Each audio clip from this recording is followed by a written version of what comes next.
Morad m'a demandé de parler un peu of leadership, donc I'm going to talk a little bit about leadership, and I'm going to talk about leadership. But before I talk about leadership, I just want us to realize that because this for me is important, we are all prisoners to some degree of our own orthodoxies. On gagne kebro avec des idées, gagne kebro avec des idées qui sont bonnes ou mauvaises, justes ou fausses, peu importe. Mais saknina, kinaya, qui tout le monde, saknina, et pour les changer, c'est très très difficile. Alors je vous demande d'ouvrir un peu, de vous rappeler de ça, parce que ça m'a aidé. Ça m'a aidé justement, de la physique, justement dans les hôpitaux, et je parle à des chercheurs en médecine, ou la alors si je parle à des géologues, ou la donc ça m'a aidé. Sinon, parce qu'au début, سمعت البارح فاطمه قالت كي راحت les chimistes, elle se demandait qu'est-ce qu'elle faisait dans un endroit où il n'y a que des chimistes. Et les gens me posent très souvent cette question. Domaine tel ou la haja. Et bien justement, un scientifique, c'est la méthode scientifique qui compte. Not have the knowledge. If you want to get the knowledge, you have the time, you can get the publications, you can read it. Of course, you're not going to be an expert in it, but you can know enough to contribute, maybe your own field to that field. So keep that in mind. So, what I want to say here is that today, and we've had a really good talk just earlier on by Susam, but today research is defined as very focused, right? Quand j'ai fait mon PhD, c'était le sodium 4S, 4D, 4S, 3P, 4D, et les interactions atomiques entre le sodium, pas autre chose. C'était comme ça au début. C'est-à-dire que c'est very, very, very, you go deep inside it. Et then à partir de là, le cheval prof non, regarde les interférences atomiques, bon, etc. Ça commence à croître. Mais la recherche, comme on la connaît la plupart des gens, c'est qu'elle est very focused. Elle est focused et on essaie de rester dans sa propre discipline. Allège, parce que c'est là-bas qu'on se sent très très bien. C'est là-bas qu'on se sent le mieux. Alors, je préfère prendre un livre de quantum mechanics qu'un livre de cell biology, mais je suis obligé, right? Donc voilà. En bas, linking les idées entre les disciplines, c'est pas facile. It's not easy. Talking to people, it's not easy. Je vais vous dire une anecdote. La première fois où on a fait le Fox Chase, où on a parlé avec les profs, avec les chercheurs en médecine pour la détection des cancers, diagnostic des cancers, je fais que nous avons parlé le plasma. Le plasma, c'est qu'il y a des يسيبارو السيروم والبلاسما وكلش. هو راه يهضر على البلاسما وانا نخدم على البلاسما داخل واش دخل ليزيون داخل هنا منين جاب ليزيون منين جاو هذا منين جاو هذا. دونك بوندون سيغتان مومون كنا نتخازروا كي شغل هو يخمم بلي انا فريمون ما جي ريان كومبري ا سكي سباس وانا راني نخمم ما سي ميم با دو كوا يبارل حتى من بعد كيلكو مينوت بلو تار دونك ضحكنا اي بي فوالا اي بي on a décidé que on peut toujours discuter et essayer de faire avancer les choses. Sinon Lyon, au XXe siècle, au XXIe siècle, qu'est-ce qu'il y a? Il se passe aussi que les problèmes, la pauvreté, hunger, l'eau, tous les problèmes qu'il y a là, ne peuvent pas être résolus par une discipline seule. Une discipline seule, vous pouvez faire des avancées et c'est bien, c'est très très bien. Mais ça, si on veut traiter les gros problèmes, il faut travailler ensemble across disciplines. And that's really, really important. So, et c'est ça la difficulté. C'est difficile, mais c'est possible. But the rewards are big.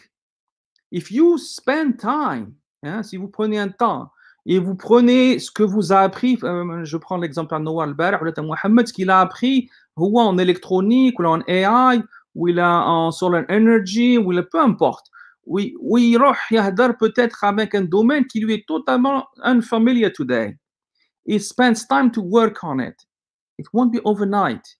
Il y aura ce qu'on appelle la transdisciplinarité. C'est-à-dire qu'il y aura soit l'équipe, la discipline qui va ramener quelque chose vers l'électronique, ou l'inverse, ou les deux.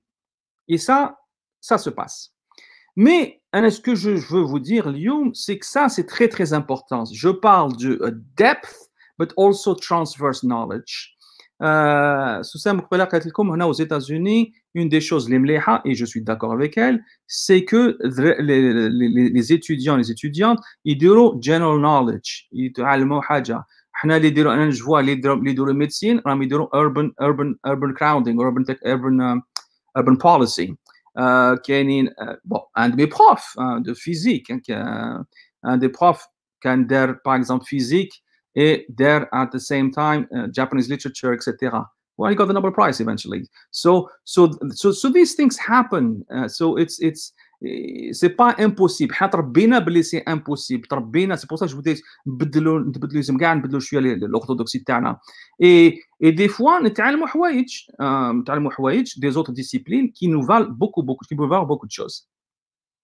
Donc, هنا je vais dire aussi que what you need to be innovative, because innovative ideas can reach their full scientific potential when they are placed in the context of established knowledge. C'est-à-dire que ما تروحش تخدم مع n'importe qui pour n'importe quoi. You need to know why you're doing it, and it should be based sur les connaissances de telle personne عندها وانت اللي عندك. Et ensemble, comme ça, vous allez marier les connaissances. But it has to be based on something. So, persistence. Ça va être très difficile de parler à des gens qui ne sont pas dans votre domaine. Très difficile. Mais n'ayez pas peur. N'ayez surtout pas peur d'essayer. Et rappelez-vous, science is not a zero-sum game. C'est-à-dire qu'il تربح وواحد آخر يربح, ماشي واحد يلزم واحد يخسر. Tout le monde gagne. And nor is life. حتى أنا على حسابي, حتى كيما نعيشوا, كي واحد ينجح فينا كاع ننجحوا, وكل واحد يخسر كلنا نخسروا.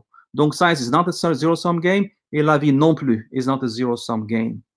Alors, je vais vous lire une quote from Erwin Schrödinger, who is a physicist, who got the Nobel Prize in Physics in 1933 for the Schrödinger equation, that's well known. Voilà واش يقول Schrödinger. Je vais la lire en anglais, moi نهضر بها بالعربي ولا français. We have inherited from our forefathers the keen longing for unified, all-embracing knowledge. The very name given to the highest institutions of learning reminds us that from antiquity and throughout many centuries, the universal aspect has been the only one to be given full credit. Alors, qu'est-ce qu'il dit?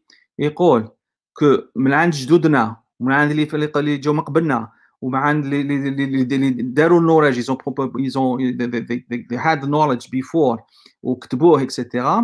C'est toujours en tant qu'être humain, on veut comprendre, mais d'une manière unifiée. نحبوا نفهموا شويه هذه شويه l'histoire, شويه l'économie, c'est comme ça, c'est ça l'être humain. All embracing knowledge. The very name, le nom des institutions qu'on a donné. الاسم اللي عطيناه وين يتعلموا, institutions for higher learning, الجامعات, كيفاش يسمهم? University. University vient du mot, واش من المو يجو du mot universal. Universal. Therefore university. So therefore universities must be open globally and also across disciplines. So ça vient pas de moi, ça vient de quelqu'un qui a bouleversé les connaissances humaines, c'est Erwin Schrödinger. Alors, pour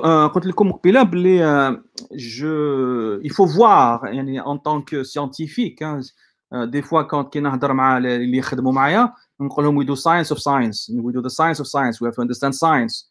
On doit comprendre la science pour faire de la science. On doit comprendre la science de la science. Donc هذا هو, donc العلم تاع العلم. Alors c'est quoi ça? قلت لكم قبيله, il va falloir travailler en groupe pour résoudre les gros problèmes. Et il va falloir apprendre à travailler en collaboration. Il va falloir apprendre à travailler across disciplines, across people, and so forth. Regardez les courbes que je vous montre ici. Des courbes ont été publiées dans Science, il n'y a pas longtemps, en 2018. Il y a Science and Engineering. Il y a Social Sciences, Arts and Humanities. C'est sur l'axe des Y, l'axe des X, c'est les années, et l'axe des Y, c'est la moyenne la moyenne de la taille des équipes de recherche. Donc, chaque bar, les équipes de recherche, la recherche. Donc, chaque bar, les équipes, la moyenne تاعهم. Et واش تشوفوا بلي elles augmentent. Elles augmentent. Peu importe red or black, the difference is small, but one is, with impact, the other one is average. Donc, voilà. Et elles augmentent. La moyenne il y a quelques années, peut-être de 2 personnes. Voilà, en 1950, de 2 personnes, qui Einstein, il s'écrivait des lettres, Bino, Bin, Planck, etc. Il s'écrivait des lettres, mais pratiquement mais déjà en 2000, on est presque à 6. Ça, c'est en sciences. Les sciences humaines, qui jouent aussi un rôle très, très important dans ce qu'on fait dans la vie d'un pays, dans la vie de connaissances, etc. Les sciences humaines, aussi, ça commence. The trend has started. Hein? On était en 1950 à 1 et un peu, comme science, mais en 2000, on est autour de 3, un peu plus de 3. Donc voilà. Et l'art et l'humanité, arts, the arts field, you can see it also started to pick up. Alors moi, ce que je vous dis, c'est que s'il y a un message à prendre aujourd'hui, essayez d'apprendre des autres qui ne sont pas dans votre domaine. Il y a le can chouïa, il y a le can mais surtout, en groupe, entre vous. C'est très, très important et ça va être de plus en plus important qu'il faut les courbes hado. Donc, dans Touma, je parle des jeunes qui sont étudiants aujourd'hui, dans 20 ans, en 2040 ou la courbe hadi, si elle continue this ascension, the teams will be about 8 to 10 people or something like that, or maybe even more. Et le comment vous en groupe, vous n'allez pas faire partie de ces équipes. Et deuxièmement, vous n'allez pas être compétitif. Et troisièmement, donc c'est un peu la disparition des sciences de la personne individuelle. Il y aura toujours des individualités. Je ne suis pas contre et ça, je suis pour. Il y aura toujours des personnes, mais ça ne va pas être la norme. Ça va être le cas exceptionnel presque. Je suis exceptionnel, mais ça ne va pas être la norme. Donc voilà. Alors aussi, en tant que scientifique et en tant que one of the jobs that we do also as a dean is to see where science is going. So this is one graph that shows you this, and we see where that is going. But the other thing is to see what's coming around the corner. What's coming around the corner. J'ai dit hier une chose, j'ai dit que tout est impossible jusqu'à ce que quelqu'un le fasse. Donc, or something like that. I didn't say this myself. I think I read it somewhere. I can't remember who said it. Somebody said it. Maybe it's Nelson Mandela or someone. So it's not from me. But what I'm saying is, I know that quote exists somewhere. I've read it in a book somewhere. But it is impossible until someone does it. So yesterday we were talking, and we really had the good things. So it's good to look around the corner. So around the corner, I want to share with you this article. You can go back. It's not my work again. You can go back and read it. That appeared in Science 3-4 years ago. This is a group in Germany that actually has created, using calcium ions, has created a combustion engine. So you got all the cycles of combustion engine with a single calcium ion trapped with a laser. Now, you can tell me this is really, really far-fetched.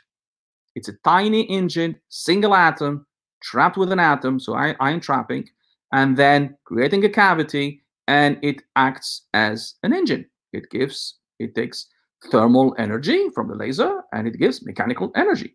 So that's what it is. Now, this could be something that will be transformative in a few years. I have no idea where it's going to go. But for me, if I was a student today, I would really follow this work carefully. And if I can, I would like to be involved. Second thing, 3D printing of organs.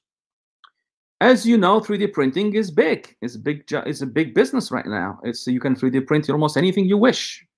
But also, you got 3D printing of organs. And this is where we need to be able to decide as a society what is acceptable and what is not. This is why it's also important to have our philosophers, our sociologists or social scientists work on these issues. Because if we do not solve these problems, how are we going to deal with this? If we don't have policies that actually are ready to deal with this technology, they are coming, whether we like it or not? So the question, you can say, I don't want to have 3D organs because, you know, it's whatever the reason is. But hey, there's people who were blind who now can see as a result of that. So what do you want to do? I was very pleased recently to see the article on the right hand side here that was published and by a group at the University of Malaysia, University of Malaya in Malaysia, Kuala Lumpur, where they talk about what they think as the Muslims, as Muslims researchers, about these developments. And that is really positive. People need to do that. They talk about the ethics of science. If we don't do this, things will come. I think there is a paradigm or paradox. It's called the Coolidge paradox, I think. And I can't remember what it is, but I think it's the Coolidge paradox. The paradox is this: you don't do anything, and the technology comes, and then you develop policies, you develop sociology, you do whatever you want to adapt that technology to society. But it's a little bit too late, because that technology now is making it to the next step to move forward. So you might ask me, but how do I know what's coming? Well, you know what's coming by doing exactly what I'm doing here and sharing with you, is to actually go and look at what is happening in the fundamental science. I know that people, like, again, that we have in this talking here today and tomorrow, and Bill Gates, all of these people, if they can, you know, if they take this science here, and if we all were 40 years younger, I know that they could do something with it and do something really, really good with it. However, today it's not us, it's you guys, people who are in high schools, people who are in the first year at universities, that actually need to start to think about, not necessarily about knowledge always, but how do you acquire knowledge? It's extremely important, and it's a valuable tool to have. Something else that's coming, it's quantum computing and quantum information. That's coming. I mean, it's so quantum computing is computing that's best not on zeros and ones, but actually on qubits. And that actually will also change the world the way we know it. And that is something that I think our mathematicians, our computer scientists, and our physicists in particular need actually to really stick to, and not stick to, but at least keep following and contributing to that field. It's extremely important. The good thing about that field, it doesn't really require at least big investments in terms of equipment, but a lot of ideas that come from quantum mechanics that can go in there. Quantum information is another one. You can get entangled photons and so forth to get information from one place to the other that you cannot actually ever by design, you cannot get access to, except the person to whom it is destined. So this is also these are going to be transformative technologies. I don't know when. Clearly, I have no idea. I never see them myself, but you are, especially those who are in high school at the universities today, I think you might work on this in the future, and you will see some of the technologies. So on leadership. For me, leadership is the exercise of influence in a group context. I have here pictures. I have 3 pictures that I borrowed from what our university shows for, you know, essentially leaders and people. So you have here a picture on the left-hand side, a woman with her hands to the sky, and you know, you might see that person like that, and you might say, well, you know, this is a refugee from Syria or something, and whatever. Well, we want to say whatever you want to think. But you could also think this is actually a student who could do really wonderful things in the future. The black thing is the hat that she will graduate. So this could be also somebody who can contribute to development of society and humanity in a big way. So it depends how you want to look at it. The picture in the middle is waves, and it's, you know, some people see an ocean. You see these waves going back and forth, and others see an entire new economy that can be built to that motion up and down. And same thing, we have one of the NASA's robot with us here in the labs, in our robotics lab, and called Valerie.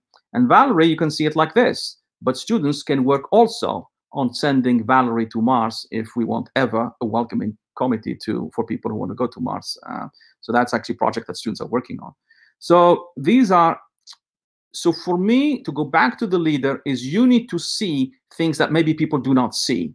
You need a vision, and you need a clear vision. You need to know what you want to achieve as a leader. If you don't know what you want to achieve as a leader, you are just going to float around and around and around, and with you, whatever you're leading as well. So vision, clear vision is extremely important.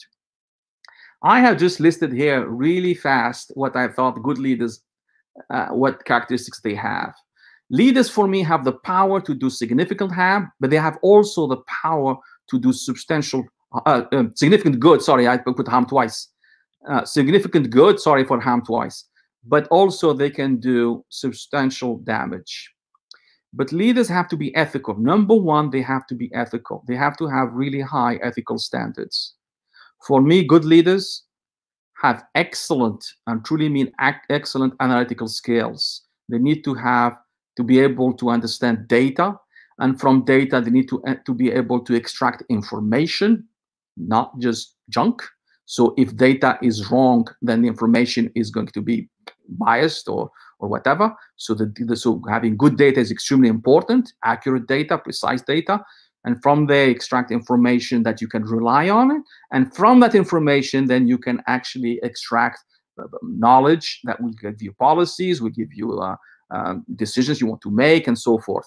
But data is key. Not understanding how data is formed, how data is brought about, you can't go very far. And that needs competence. You people are competent. We are not in a world right now today where you could run institutions simply because you want to run them, or you run them on the, with your heart. You need to have numbers, data number that actually play a critical role. Of course, the emotional part and the other parts and things that you can't measure also have a role to play, but data has a key role.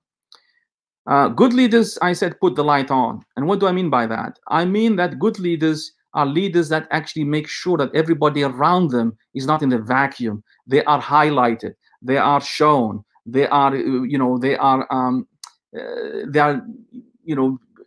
on leur donne tout ce qu'il faut. We celebrate them. Donc, a leader needs to make sure que autour de lui, il n'y a pas le vide. Si autour de vous, vous laissez le vide, dès que vous partez, tout le monde vous oublie et il n'y a rien du tout. Eh bien, ça, c'est pas a good leader. That's not a leader.